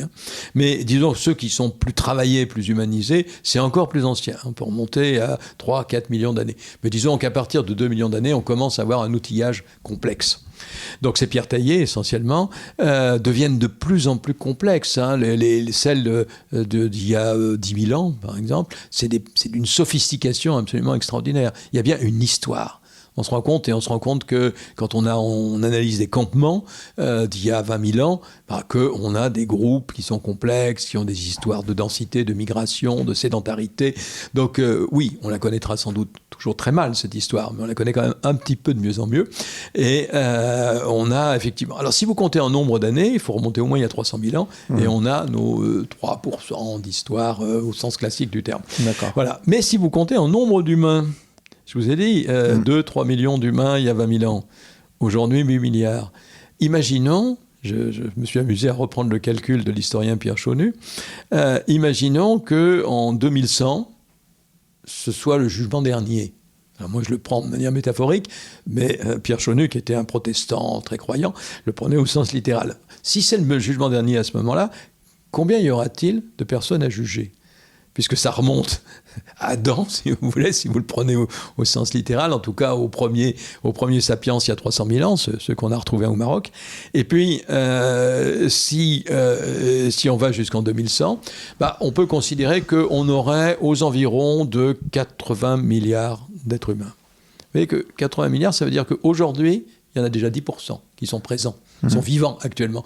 Donc si vous prenez tout le 21e siècle, tous ceux qui ont vécu un moment du 21e siècle, vous aurez sans doute quelque chose comme 20 ou 25% des humains qui ont vécu. Donc l'humanité, de ce point de vue-là, elle est beaucoup plus récente en termes de nombre d'humains. Donc c'est pas tout, le pourcentage n'est plus le même dans ce cas-là. Et M. Cro-Magnon se sentira très seul, c'est sûr. Il n'aura pas beaucoup de gens qui connaîtra. Et en même temps, parce que vous parlez du jugement dernier, qu'est-ce que vous pensez, alors c'est plus actuel et justement, donc là je vous reprojette à aujourd'hui, mais des polycrises, de la crise écologique, la crise du vivant de manière générale, le rapport de l'humain versus son environnement, même si le terme est pas... Alors s'il y a une question énorme, c'est bien celle-là. Hein. C'est pourquoi moi j'avais absolument voulu faire une histoire géographique, géohistoire du monde, parce qu'il fallait tenir compte de la dimension dont on a beaucoup parlé jusqu'à présent, qui est la dimension que j'appellerais horizontale de la géographie. Une société a des voisines, donc elles ont des histoires pour partie commune, donc ça, il faut en tenir compte, des connexions ou pas, des séparations ou pas, c'est les langues qui divergent. Enfin, tous ces éléments sont liés à cette dimension horizontale et cette extension de l'humanité sur l'ensemble des terres. Mais il y a aussi le fait qu'ils croisent des milieux différents, et lesquels milieux différents forment un méga milieu, qui est le système Terre, une seule atmosphère, un seul océan, et que tous les milieux locaux s'inscrivent là-dedans. Il ne faut pas oublier d'ailleurs que la tranche de la vie, une tranche de vie, si on peut dire, entre le maximum de hauteur et le maximum de profondeur, c'est très très peu de choses. Si vous montez en altitude, alors évidemment, j'élimine les objets, les artefacts humains, les satellites, mais c'est il y a 50 ans. Mais même les avions qui vont à 13 km ou 30 km pour les avions espions de hauteur, les sous-marins qui plongent à 10 000 mètres de profondeur. Bon, mais si on élimine ces artefacts humains qui sont d'ailleurs très peu de choses, qui concernent très très peu d'humains. Mais mettons, il y a un siècle, quand on n'avait pas tout ça, les oiseaux qui montent le plus haut, on peut trouver certains oiseaux à plus de 10 000 mètres. Très brièvement, parce qu'il fait 80 degrés, enfin bon, mais très brièvement, vous avez certains rapaces qui peuvent passer comme ça, certainement. Mais dans l'ensemble, à partir de 2000 mètres, il n'y a pratiquement plus de vie. Les oiseaux n'ont aucune raison de monter si haut. Si vous allez en profondeur, au-delà de 200 mètres, vous n'avez pas grand-chose. Parce que d'ailleurs, c'est le moment où les rayons du soleil, c'est la profondeur où les rayons du soleil disparaissent. Donc on est dans l'obscurité. Donc tous les métabolismes liés à la lumière ne peuvent pas se faire. Donc il y a bien un peu de vie. Vous allez trouver des formes de poissons jusqu'à 8000 mètres de profondeur. Mais c'est d'une rareté extraordinaire, des êtres qui n'ont pas beaucoup de conséquences sur l'ensemble. Donc au fond, entre 2000 mètres d'altitude et 200 mètres de profondeur sous la mer, voilà, ça vous fait 2 km 200. C'est pas grand, 2 km 200. C'est ça la pellicule de la vie.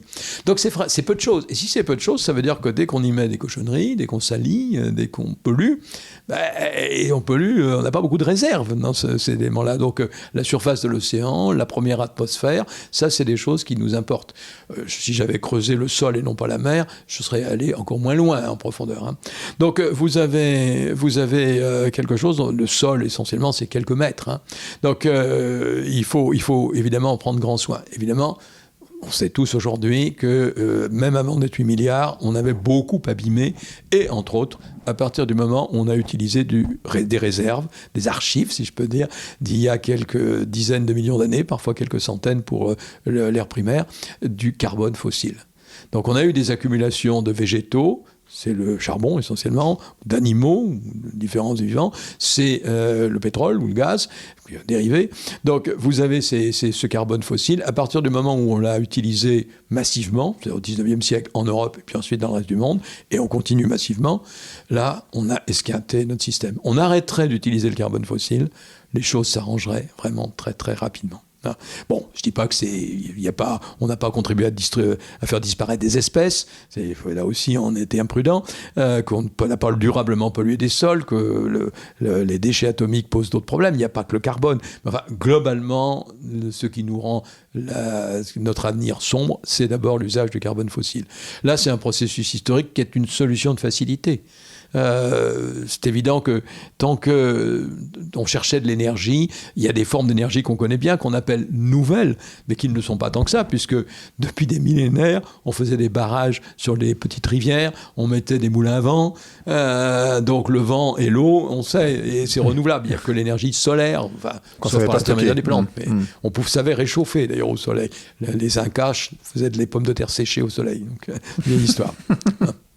Et d'un point de vue d'historien ou de géohistorien, est-ce que c'est complètement fou d'imaginer l'extinction de l'espèce ou...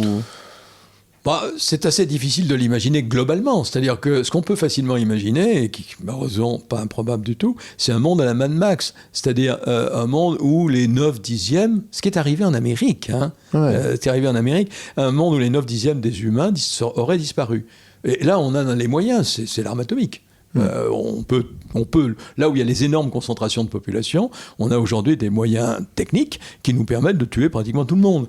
Donc le problème peut se résoudre. Donc dans ces cas-là, il se produirait une amélioration écologique incontestable.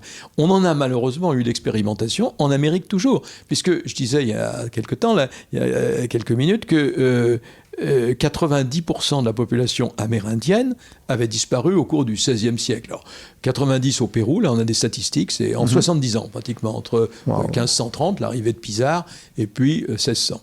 Ça a été même chose en Amérique centrale, avec là où il y avait des grosses concentrations de population. Ailleurs où les populations étaient plus dispersées, l'effondrement a continué jusqu'au XIXe siècle. Bon. Mais en gros, c'est 90%. Et pour des raisons de maladie, pour l'essentiel. Le résultat, c'est que là où il y avait des cultures, des densités de population qui, pas forcément qui cultivaient, mais qui chassaient, qui transformaient les forêts, etc., la forêt est revenue. L'exemple type, c'est l'Amazonie. Les Européens, enfin non, le monde entier, y compris les habitants locaux, étaient persuadés, au 19e ou au début du 20e, que c'était la forêt vierge, comme on disait. C'est-à-dire l'idée que cette forêt était là depuis la fin du glaciaire, et peut-être même avant. En fait, de plus en plus, les archéologues ont développé des techniques totalement nouvelles, parce qu'elles sont souvent biologiques, pour être capables de voir qu'est-ce qui se passait au XVe siècle. Mais c'était un espace, la cuvette amazonienne, beaucoup plus cultivé, avec une sorte d'arboriculture, c'est-à-dire qu'on sélectionnait certains arbres plutôt que l'autre. Et ça, c'est aussi une forme d'archéologie nouvelle, parce que les arbres qui ont été nouveaux au XVe siècle, les jeunes arbres, ils existent souvent toujours. Donc, un arbre ancien, c'est une trace archéologique. Donc on peut lire les choses, mais maintenant on a appris à lire les sols, donc on sait qu'il y avait des régions densément peuplées, qu'on a eu des innovations culturelles, par exemple des domestications de plantes. Le manioc est né en Amazonie, de cultivateurs amazoniens il y a pas loin de 10 000 ans. Donc on a une autre vision, mais tout ça a disparu au XVIe, XVIIe siècle et a été recomposé de forêts. Le résultat, c'est qu'on n'a jamais eu un d'aussi beau puits de carbone qu'au XVIIe, XVIIIe siècle. La température de la Terre a baissé. Alors, on était dans une phase de petit âge glaciaire, une phase de diminution. Mais on a une accentuation.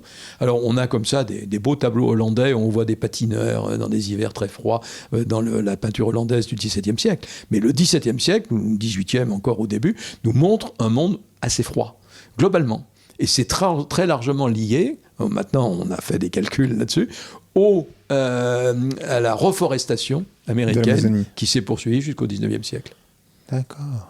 Voilà. Wow. Donc, si vous supprimez l'humanité, si vous reboisez la France, la Chine, etc., ce qui se fera naturellement si les humains disparaissent ou deviennent 1%, quelques pourcents de ce qu'ils étaient, il n'y a pas de problème, la forêt reviendra, puis elle reviendra vite. Enfin, en quelques siècles, vous aurez une masse forestière énorme.